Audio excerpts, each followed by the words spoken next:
Hello friends, welcome to इम्तिहान गुरु। दोस्तों, आज से हम लोग एनसीईआरटी का क्लास 6 का भूगोल स्टार्ट करने जा रहे हैं, जिसमें हम पहला चैप्टर स्टार्ट करेंगे जिसका नाम है सौरमंडल में पृथ्वी, मतलब the earth in the solar system. NCERT के क्लास नंबर 6 का ज्योग्राफी सब्जेक्ट हम लोग स्टार्ट करने जा रहे हैं, जिससे हम लोग भूगोल बोलते हैं, जिसका पहला चैप्टर है जिसका नाम है सौरमंडल में पृथ्वी।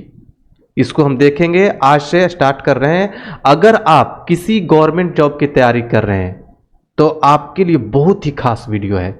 चाहे आप यूपीएससी की तैयारी कर रहे हो, चाहे बीपीएससी की तैयारी कर रहे हो, या फिर रेलवे, एसएससी, किसी भी एग्जाम की तैयारी कर रहे हैं, तो ये वीडियो आपके लिए बहुत ही खास है। क्योंकि आज के डेट में किसी भी एग्जाम में अगर ज्योग्राफी से क्वेश्चन आता है तो जरूर एनसीईआरटी से ही लिया जाता है। अगर एनसीईआरटी आपका कंप्लीट है, अच्छे से कवर किया आपने, तो एग्जाम में आपका कोई क्वेश्चन छूटेगा नहीं। इसलिए मैं आपको रिकमेंड करूंगा कि आप इस वीडियो को, इस सीरीज को अच्छे से फॉलो करिए। और ये मैं गारंटी देता हूं कि अगर आप इसको अच्छे से फॉलो करते हैं तो आपका एक भी क्वेश्चन मिस नहीं होगा। हम हर सब्जेक्ट को इस चैनल पर अपलोड करने वाले हैं, चाहे एनसीईआरटी का ज्योग्राफी हो, चाहे साइंस हो, चाहे इकोनॉमी हो, हर सब्जेक्ट को हम लोग इस चैनल पर वीडियो के रूप में अपलोड करेंगे। वो भी बिल्कुल ही देसी अंदाज में आपको समझाने की कोशिश करेंगे। होता क्या है कि बहुत सारे लोगों को समझने में, क्योंकि एनसीईआरटी का जो लिटरेचर है लोगों को समझने में बहुत दिक्कत आता है, इसलिए हमने आसान भाषा में आप लोगों को समझाने की कोशिश किया है। और आप नए हैं तो चैनल को सब्सक्राइब कर लीजिए, बेल के आइकन को क्लिक कर लीजिए, ताकि आपको हमेशा नोटिफिकेशन मिलते रहे नए नए वीडियो का। क्योंकि ये चैनल आपको गवर्नमेंट जॉब दिलाकर ही मानेगा, क्योंकि इसमें हम ऐसे ऐसे टॉपिक को कवर करेंगे जो डायरेक्टली जॉब ओरिएंटेड होगा, ये गारंटी है। तो चलिए स्टार्ट करते हैं। और पहला चैप्टर है सौरमंडल में पृथ्वी, मतलब कि सौरमंडल क्या है, सौरमंडल में पृथ्वी कहाँ है, पृथ्वी पर ही जीवन संभव क्यों है, सौरमंडल में कितने ग्रह हैं, ग्रह होता क्या है, ब्रह्मांड क्या है, आकाशगंगा क्या है, सूर्य क्या है, ग्रह क्या होता है, कितने ग्रह हैं, उपग्रह क्या है, चंद्रमा क्या है, कौन से ग्रह का कितने चंद्रमा हैं, इन सारे कंसेप्ट को इस चैप्टर में हम कवर करेंगे। आज के वीडियो में हम इंट्रोडक्शन देखेंगे सौरमंडल में पृथ्वी के बारे में। तो चलिए स्टार्ट करते हैं, देखते हैं, एक एक टॉपिक को बहुत ही डीपली कवर करेंगे। और इस चैप्टर जैसे ही कोई चैप्टर एंड करेगा तो मैं उस चैप्टर का एमसीक्यू भी दूंगा, क्वेश्चन और आंसर जो ऑप्शनल होता है, जिस तरीके से आपको एग्जाम में मिलता है उस तरीके से हर चैप्टर का एमसीक्यू चैप्टर के एंड में मिलेगा। जैसे मैं कुछ वीडियो को अपलोड करने के बाद जब इस चैप्टर को कंप्लीट करूंगा तो दूसरा चैप्टर स्टार्ट करने से पहले इस चैप्टर का आपको मैं एमसीक्यू दूंगा, टॉप 50, टॉप 100, इस तरीके से, जो डायरेक्टली जॉब ओरिएंटेड होगा, किसी न किसी एग्जाम में पूछा हुआ क्वेश्चन होगा और नए पैटर्न पर होगा जो आज के डेट में पूछा जाएगा। इसलिए इस सीरीज आपके लिए बहुत ही खास है अगर आप गवर्नमेंट की तैयारी कर रहे हैं और आप जॉब चाहते हैं तो।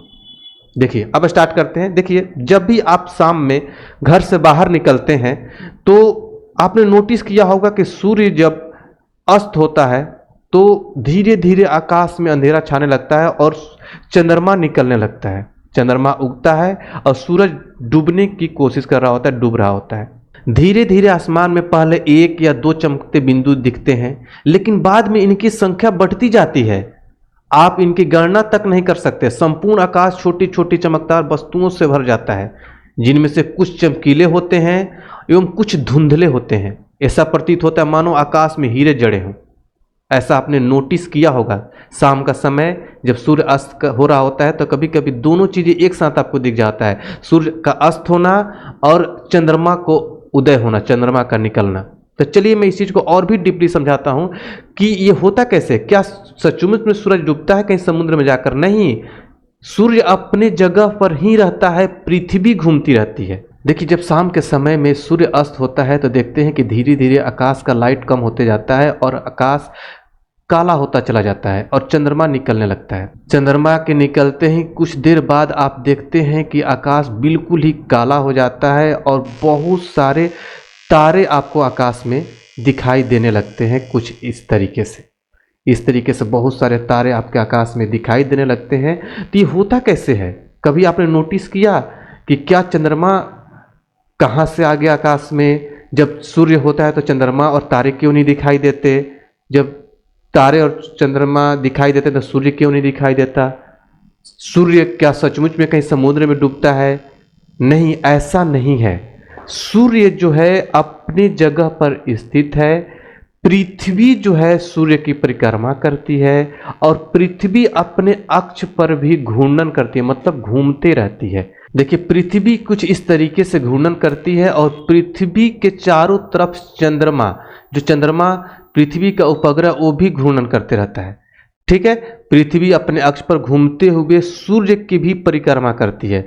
इसीलिए जब सूर्य का प्रकाश पृथ्वी के जिस साइड पर पड़ता है तो उस साइड पर दिन होता है और धीरे धीरे पृथ्वी घूमते घूमते दूसरे साइड चले जाती है तो वहां पर धीरे धीरे अंधेरा होने लगता है और दूसरे साइड लाइट होने लगता है, मतलब कि वहां पर दिन होने लगता है। तो कुछ इस तरीके से पृथ्वी सूर्य की परिक्रमा करती है, इसको भी देखिए। और सूर्य अपने जगह पर स्थिर होता है, उसके चारों तरफ ग्रह इंक्लूडिंग पृथ्वी भी सूर्य की परिक्रमा करती है। तो मतलब दो चीज निकल के आ रहा है कि पृथ्वी अपने अक्ष पर भी घूमती रहती है और सूर्य की परिक्रमा भी करती रहती है, और सूर्य की परिक्रमा करते करते पृथ्वी अपने अक्ष पर घूमती रहती है और पृथ्वी के चारों तरफ चंद्रमा भी परिक्रमा करते रहता है पृथ्वी का, मतलब साथ ही साथ चंद्रमा भी पृथ्वी का परिक्रमा करते करते सूर्य का भी परिक्रमा कर लेता है।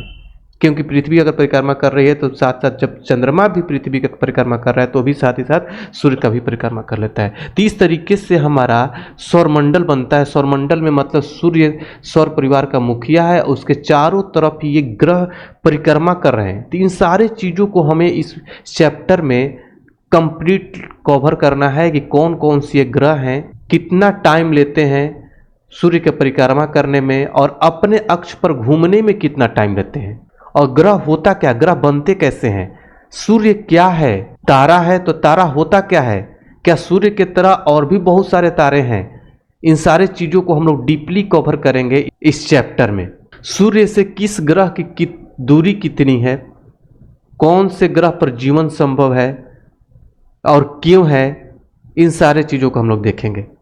तो हम लोग इस चैप्टर में कवर करने वाले हैं ब्रह्मांड और आकाशीय पिंड, सौरमंडल और उसके सदस्य, जिसमें सूर्य की हम बात करेंगे, ग्रह कौन कौन से ग्रह हैं जिसे हम प्लैनेट्स बोलते हैं, बुध, शुक्र, पृथ्वी, मंगल, बृहस्पति, शनि, वरुण मतलब जिसे हम लोग बोलते हैं नेपच्यून, पृथ्वी, उपग्रह जिसे हम लोग मून बोलते हैं, चंद्रमा की बात करेंगे हम लोग, धूमकेतु, उल्कापिंड, नक्षत्र मंडल, और लास्ट में हम लोग MCQ भी देखेंगे। तो ये सारी चीज़ हम कवर करने वाले इस चैप्टर में, ये सारी चीज़ आप लोग को मिलने वाला है, वो भी डीपली और वो भी जॉब ओरिएंटेड, मतलब कि इम्पोर्टेंट नोट्स मिलेगा आप लोग को, वो भी डीपली। तो बने रहिए और आई होप कि आप लोग को समझ में आ गया होगा।